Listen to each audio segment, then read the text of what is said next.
सध्या महाराष्ट्रातील बरेच शेतकरी डाळिंबाच्या आंबिया बहाराचं व्यवस्थापन करत आहेत आणि याच्यातील बरेच शेतकऱ्यांचे महाराष्ट्रातून आम्हाला कॉल आले, जसं सातारा सांगली झालं, इकडं धाराशिव, त्याच्यानंतर आपला परभणी लातूर आणि विदर्भातले अकोला झालं, त्याच्यानंतर अमरावती वर्धा या ठिकाणाहून बरेच शेतकऱ्यांनी कॉल केलेले आहेत की सर आम्ही डाळिंबामध्ये आंबिया बहाराचं व्यवस्थापन करत आहोत, पण आम्हाला डाळिंब पिकामध्ये सध्या प्रामुख्याने काही समस्या जाणवत आहेत. मग ह्या समस्या कोणत्या? तर सगळ्यात महत्त्वाची समस्या म्हणजे सेटिंग होत नाही आहे. दुसरं, फूल येऊनही त्याची फळधारणा कमी होत आहे. तिसरं महत्त्वाचं म्हणजे फूल गळ जी आहे ती वाढलेली आहे. चौथं, कळीची निर्मिती जास्त प्रमाणात होत नाही, कमी प्रमाणात कळीची निर्मिती होत आहे आणि कळीची फुलात रूपांतर आणि फुलाचं फळामध्ये रूपांतर होत नाही आहे. अशा समस्या त्यांनी आम्हाला फोनच्या माध्यमातून किंवा SMS च्या माध्यमातून टाकलेल्या आहे. नमस्कार, मी निलेश सदा, MSc ॲग्रिकल्चरल बॉटनी, आपलं Deccan harvest solutions private limited या चॅनलमध्ये आपलं सर्वांचं स्वागत करत आहोत. तर प्रामुख्याने जर आपण याचा विचार जर केला तर कोणकोणते कारणं असू शकतात? सगळ्यात महत्त्वाचं जे कारण आहे त्याच्यामध्ये सूक्ष्म अन्नद्रव्याची कमतरता. आणि हे सूक्ष्म अन्नद्रव्य सध्याच्या अवस्थेमध्ये जे लागणार आहेत त्याच्यामध्ये सगळ्यात महत्त्वाचं आहे ते म्हणजे कॅल्शियम, 2 नंबरचा बोरॉन आणि 3 नंबरचा झिंक. कोणतंही तुमचं पीक असू द्या, फळधारणेच्या अवस्थेमध्ये, कळीच्या अवस्थेमध्ये किंवा त्याला आता फुलांच्या अवस्थेमध्ये, तर या अवस्थेमध्ये लक्षात ठेवा, कोणतंही पीक असू द्या किंवा झाड असू द्या, या अवस्थेमध्ये हे 3 मायक्रो जे काही सूक्ष्म मूलद्रव्ये आहेत हे अत्यंत महत्त्वाचे आहेत आणि शेतकरी इथंच दुर्लक्ष करतो. शेतकऱ्याला आपल्याला फक्त नत्र, स्फुरद, पालाश ह्याच गोष्टी आपण त्याला देत असतो. आता याच्यामध्ये चुकीची शेतकऱ्यांना काही ठिकाणी, बऱ्याच ठिकाणी आपल्याला माहिती आहे शेतकऱ्यांना मार्गदर्शन करणारे भरपूर आहेत, कुठं त्याला चुकीचीही माहिती भेटलेली आहे. अलग लक्षात. तर हे सूक्ष्म अन्नद्रव्याचं व्यवस्थापन खूप महत्त्वाचं आहे. याच्यामध्ये बाकीचे सुद्धा घटक असतील, कुठं पाण्याचं व्यवस्थापन कमी जास्त होऊ शकते, तापमानाचा ताण असू शकतो, कुठं रसशोषक किडीचा ह्या असू शकतो. अलग लक्षात. पण महत्त्वाचं, सगळ्यात महत्त्वाचं जो शेतकरी करत नाहीये तो म्हणजे या सूक्ष्म अन्नद्रव्याचं व्यवस्थापन, आणि तेच व्यवस्थापन आज आपल्याला बघायचं आहे. तर बघा, सगळ्यात महत्त्वाचं की हे जर आपल्याला सूक्ष्म अन्नद्रव्याचं जर व्यवस्थापन करायचं, याच्यावर एक रामबाण इलाज आपण तुम्हाला सांगत आहे की याच्यामध्ये तुम्हाला डेक्कन हार्वेस्ट सोल्युशन्स प्रायव्हेट लिमिटेडचे ग्लायसिन फॉर्ममध्ये असलेले, ग्लायसिन चिलेटेड फॉर्ममध्ये असलेले तुमचे कॅल्शियम, बोरॉन आणि झिंक याचा स्प्रे तुम्हाला घ्यायचा आहे. आता मार्केटमध्ये दुसरे नाही आहेत का? आता हेच कंपनीचं का किंवा आपलं ग्लायसिनच का, हे एक गोष्ट लक्षात घ्या. मार्केटमध्ये सध्या तुम्हाला पावडर फॉर्ममध्ये काही बोरॉन, झिंक कमी पैशामध्ये उपलब्ध होते. अलग लक्षात. काही ऑक्साईड फॉर्ममध्ये तुम्हाला मार्केटमध्ये अवेलेबल आहे, पण आपले जे हे प्रॉडक्ट आहे हे ग्लायसिन फॉर्ममध्ये. ग्लायसिन म्हणजे काय? तर अमिनो ॲसिडच्या फॉर्ममध्ये आहे. आता याचा फायदा कसा होणार आहे हे आपण बघू. ज्यावेळेस आपण हे ग्लायसिन फॉर्ममध्ये कॅल्शियम, बोरॉन, झिंक देणार आहोत त्यावेळेस त्याची कार्यक्षमता म्हणजे त्याची हाय इफिशियन्सी राहणार आहे. म्हणजे काय होते बघा, आपल्याला माहिती आहे की झाडामध्ये झायलम आणि फ्लोएलम असतात, म्हणजे रस वाहिन्या ज्या असतात एक, अलग लक्षात, आणि एक तुमचा वाहिन्या असतात. आता याच्यात प्रामुख्याने होते काय की याच्यामध्ये हे ग्लायसिन फॉर्ममध्ये असल्यामुळे याला एक अन्न समजून काय करतात, हे पिकं ॲब्सॉर्ब करतात, त्याच्यामुळे इथे त्याची उच्च कार्यक्षमता असते शोषण करण्याची.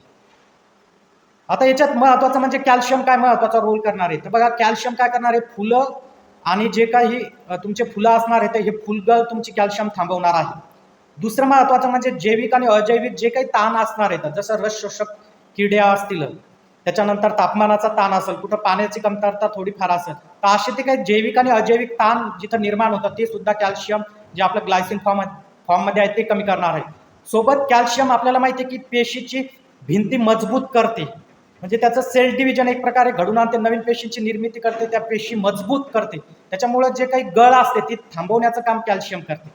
त्याच्यानंतर फुलांची जी काही प्रोसेस सध्या चालू आहे आंब्या बहारांची, तर त्या प्रोसेसला काय करते, उत्तेजित करते, चालना देते, हे महत्त्वाचं मूलद्रव्य. आणि ज्या काही कळ्या धरलेल्या आहेत त्या कळ्याला मजबूत करण्याचं काम कॅल्शियम करते. दुसरा महत्त्वाचा घटक आहे त्याच्यात तो म्हणजे बोरॉन. आणि बोरॉन प्रत्येक फुलांच्या अवस्थेत दिला गेला पाहिजे.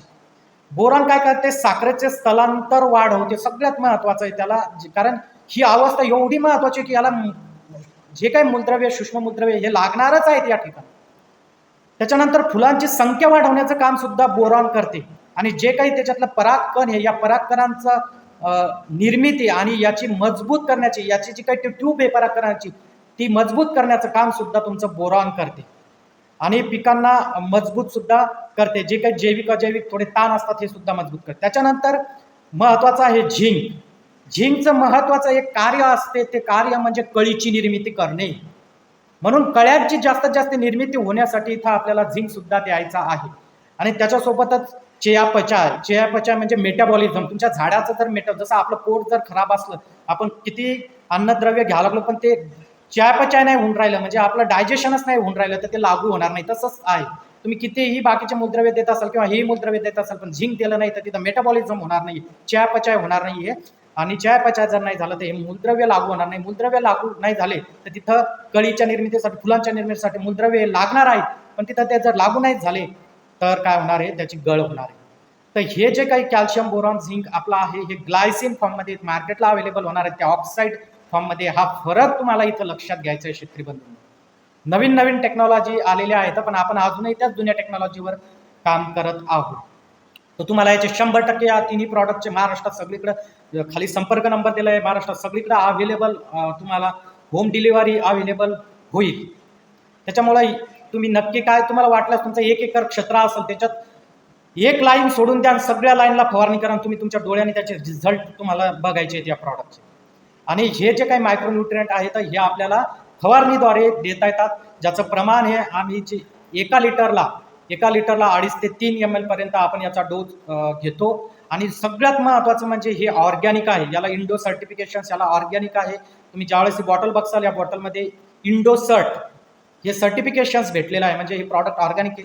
त्याच्यामुळं काय होतं, बऱ्याच वेळा शेतकरी काय करतात, एखादे केमिकलचे हायडोजवाले फुलाच्या अवस्थेत हायडोजवाले रासायनिक कीटकनाशकाचा जास्त वापर करतात. त्यामुळं सुद्धा तिथं जे काही परागीकरण असते ते चांगल्या रीतीने होत नाही आणि तिथं कुठंतरी ते फुलगळ होते, कळी गळून पडतात किंवा एखादं छोटं फ्रूट तयार झालं तर ते होत नाहीये. तर हे सगळ्या प्रामुख्याने या 3 मूलद्रव्यावर तुम्हाला फोकस करायचा. आणि हे आंबा असू द्या, डाळिंबासाठी आज आपण बोलत आहे पण आंब्याच्याही शेतकऱ्यांनी ही गोष्ट इथं लक्षात घ्यायला पाहिजेत.